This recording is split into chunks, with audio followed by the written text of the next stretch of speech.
Kings are back. Oh man, it's beautiful. Ready for bigger builds. They're a little bigger than what I thought. We always over-deliver. We don't play around with little stuff. Wilder designs. Sound, it's solid. It's the most beautiful piece of wood you can imagine. And adventures like you've never seen. Holy crap! Whoa! Holy! If that doesn't blow people's mind, then I don't know what will. I don't know if you noticed, but we got a crane. Is that what you call that? It's a dandy. That thing won't even pick up my suitcase. Stop! Don't stop! That's why I do this shit. That's all about excitement. It's a beautiful morning and the logs are flying. Whoa! Yep. Whoa! Why do it the easy way if you can do it the hard way, eh? Let's make some bloody sawdust.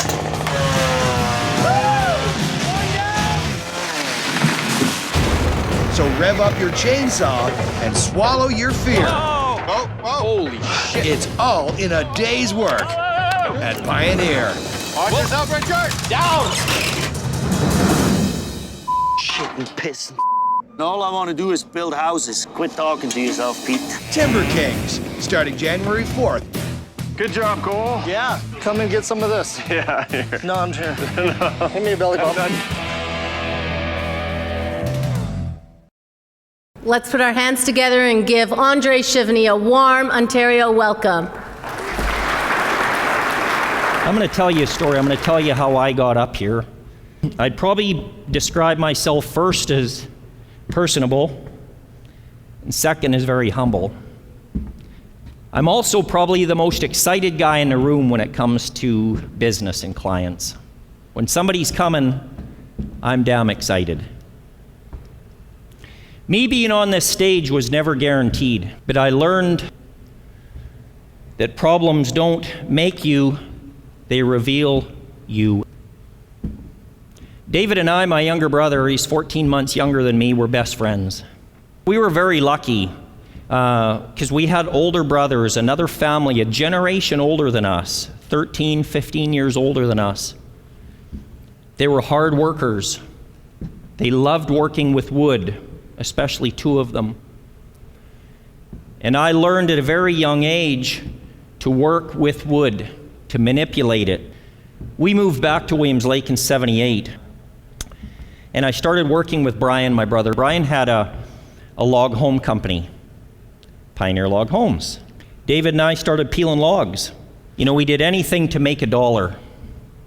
In that picture, I'm actually 15 years old and I got there without a driver's license. And I drove. I graduated in 1982 from high school in Williams Lake. And I knew one thing for sure.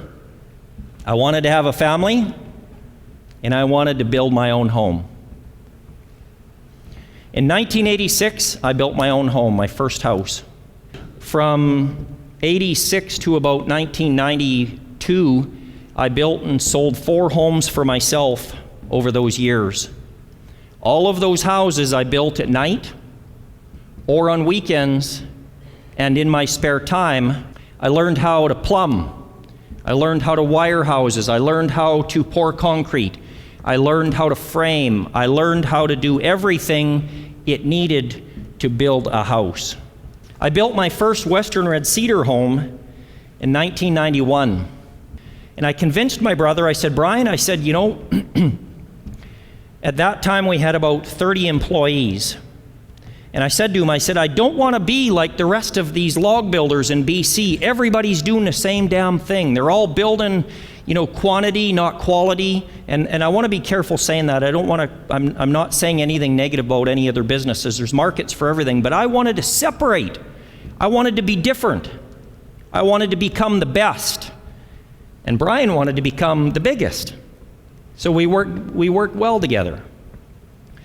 And I said to him, I said, you know, I'm going to start doing things different. And we would had a little bit of friction just because he wanted lots and I wanted better.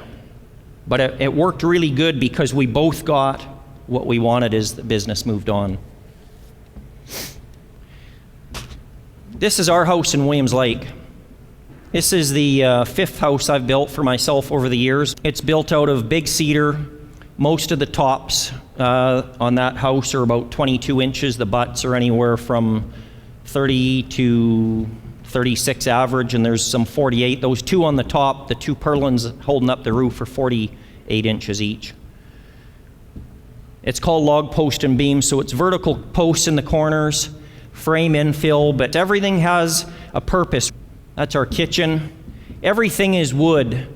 We've got some drywall in it as well for color. My little wife likes color, and you can't have too much of a good thing sometimes. You can see the drywall in the background. You can see the wide plank floors. Those floors are out of an old barn built in 1880, and they were 6x12 timbers, and I took those old timbers that my brother Keith in his cabinet shop in Kamloops got out of an old grain barn in a place called Chase, about 4 hours from us. And I sawed them down on my little sawmill, and I wanted it to be kind of like a ship's hull with wooden pegs and everything in it, and we have a lot of fun doing what we do. At this time in the early 90s, the USA was a huge market, was a massive, massive market with affluent clients, advantages for Canadians of US currency exchange. Woo! Does everybody know about that one? And a huge demand for Canadian log homes. They loved what we do, and we became the standard for the industry to follow. In those days, BC was a real leader in log homes. I would build log homes during the day. I would answer phone calls during the day. I would get home at night, and I'd send fax quotes out, and I'd talk to clients at night to try and make a deal. In 1994, we started a huge home for Germany, Stuttgart. That building took our game to a new and higher level. When I got to Germany, the engineer that stamped the building handed me a certificate to say that our house was going to stand for 300 years. And I remember just thinking from that point on, even more, it was driven into me that what I do today and what we do as craftsmen, people are going to see for centuries. And they're going to come and they're going to say, geez, that old guy must have did a good job. That thing's still standing here. Or look at the axe work, or look at this joinery. I would get so many jobs just based on our quality. People wanted the quality. They were into longevity. They were into this business that was doing family. And it wasn't a plan. It just happened. In 1996 or 1995, we met a fellow from California, my brother Brian. I remember him calling me up, and he stopped at Brian's house.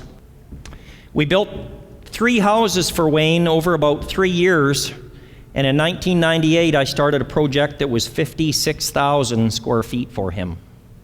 And that's about 350 feet long. That center tower is actually 108 feet or 112 feet, and it's a circle, and it's full of great big huge cedar posts going up at staggered lengths. The rafters are Douglas fir on that tower, and they're 61 feet each. And my brother David went out and harvested them custom the year before we built the house. We thought that was as big as we would ever get. And then down in a log home show in Colorado, late 99, 2000, my brother Brian called me and he said, I'm going to look at this guy's property. How's the production in the yard? And I said, what do you got? And he says, well, he wants a big addition to a frame home. He's got a frame lodge, and he wants to add some logs to it. He wants to put some lipstick on it, but he wants us to build this big addition. May of 2001, he called me to tell me he was taking down the main lodge, and we were to start construction of the whole lodge once again, 112,000 square feet. Our whole log yard at Sugarcane at that time.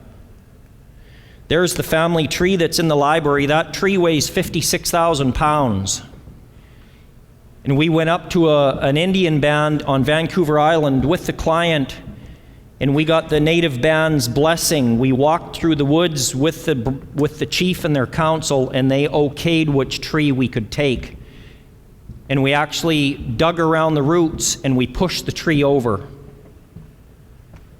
And the fella picked his own library, his own family tree. 70% of Pioneer's cash flow for 1 year banked on this one building.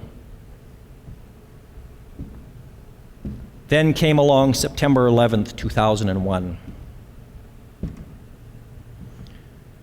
And I remember that morning of walking over to the office next to me and seeing the planes fly into the trade center. And I got on the phone with this client, and I give him my condolences to him and his country, our brothers, our big brothers to the south. But I'm not going to tell you that in the back of my mind, I didn't have a selfish worry. We had 75 guys working on this building, 75 families, 75 responsibilities. I phoned him that morning, and we were on the phone about an hour and a half, Jim and I. And I was worried sick he was going to put the project down on hold. And I was up about 7 or 8 feet on the log work, and I had about 5 more feet plus all the roof to do. I had bought the family tree. We had hauled it to Williams Lake. And over about the next week, we had about 4 or 5 more conversations, and every time they got a little bit more positive. In the end, it was a big relief for my brother Brian and I that Jim kept construction going. But it was probably one of the most stressful times in my life in business. You know, I want to say it again, stay humble. That's who I am. But I'm also hungry, and I always want to be the hardest worker in the room.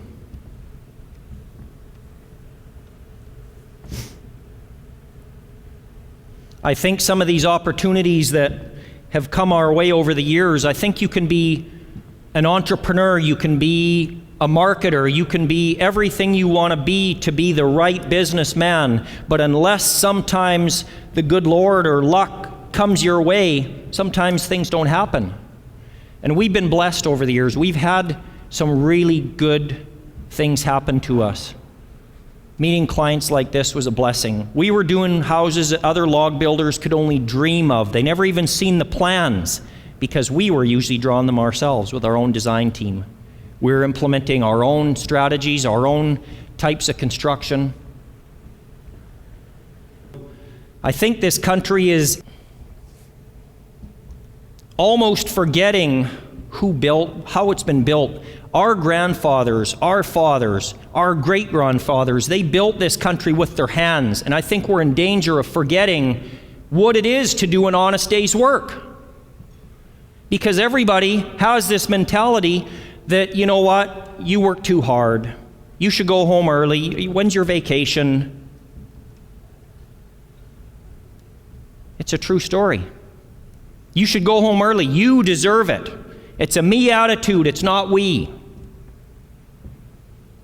People who work with wood, I believe, have a talent.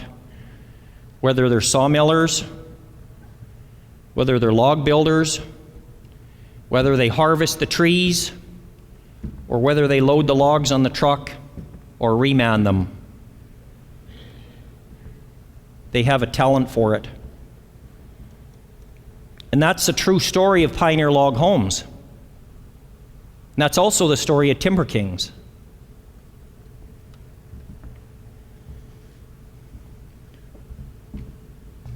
My best days are when I work my damn butt off with Bayet or Peter. And I tell those guys, when I get out on the job site, I said, I'm your laborer. You're the boss. Because I spent many years being their boss or being their leader. I don't like to be called a boss. I like to become a leader. A boss tells their people what to do. A boss does. A leader helps them along.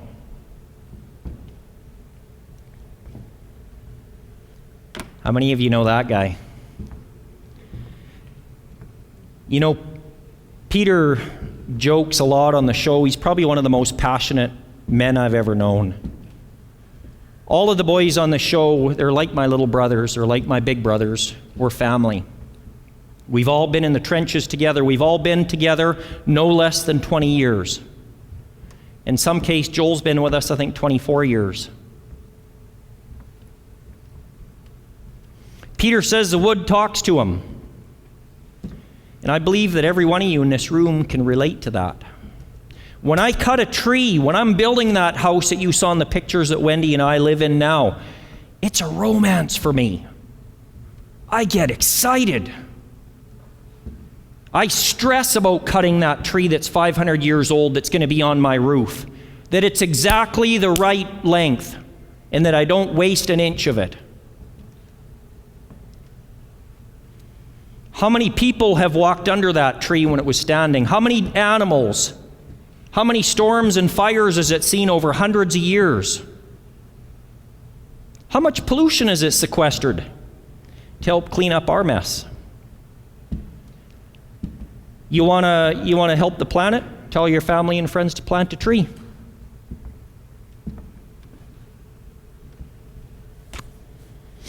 The beauty of working with wood is that it's equal opportunity. A young guy or a young kid from a big city or a small town can pick up a tool, learn how to use it, work his damn butt off, and be the best in the world. If you can find your passion, you will find your purpose. And I've been blessed in my life that I've been able to find my purpose through my passion, through the work that I do. Because I love my work, you guys. I still get excited every day that a client's coming in and I get to sit with them and I get to show them what I'm going to do on their house, and they got this napkin sketch or they got this, they got something of a plan or some magazine clippings. I can say, this is what I'm going to do. And they just love it. And I love it too, and it's what drives me. And then I go introduce them to Bayet or Joel or Brian Jr. and it runs on. I've always impressed upon my people to do it like it's for yourself. Do it like it's yours. And that's also what's kept us all together. And that's why I've got 3 building sites, because I encouraged that if we had all 6 guys in one site, we probably wouldn't make her, because they're all kind of artists and they don't always get along. So I separated them. Brian and I made that choice together, and it's worked out really well. I think all of us in the forest industry here today have a couple of things in common. We work very hard. We give it everything we have to deliver the best we can for our clients, and we give back to the communities we live in. Because at the end of the day, when you come home after 14 hours, and you're covered with sweat, and you stink, and you're dead dog tired, you should be nothing but proud of who you are and where you come from. Be proud of your work, and be proud of the work that you do.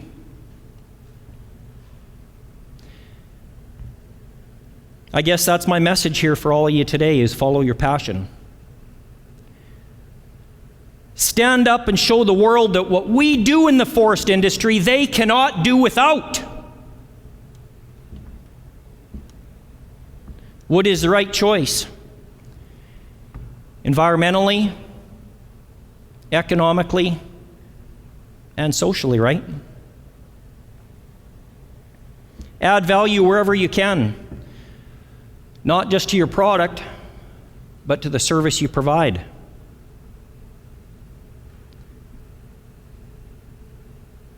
Give back to the community where you live and do your work. Follow your passion, and it will lead you to the best life possible, because we live in Canada, the best place on earth. Thank you very much, everybody.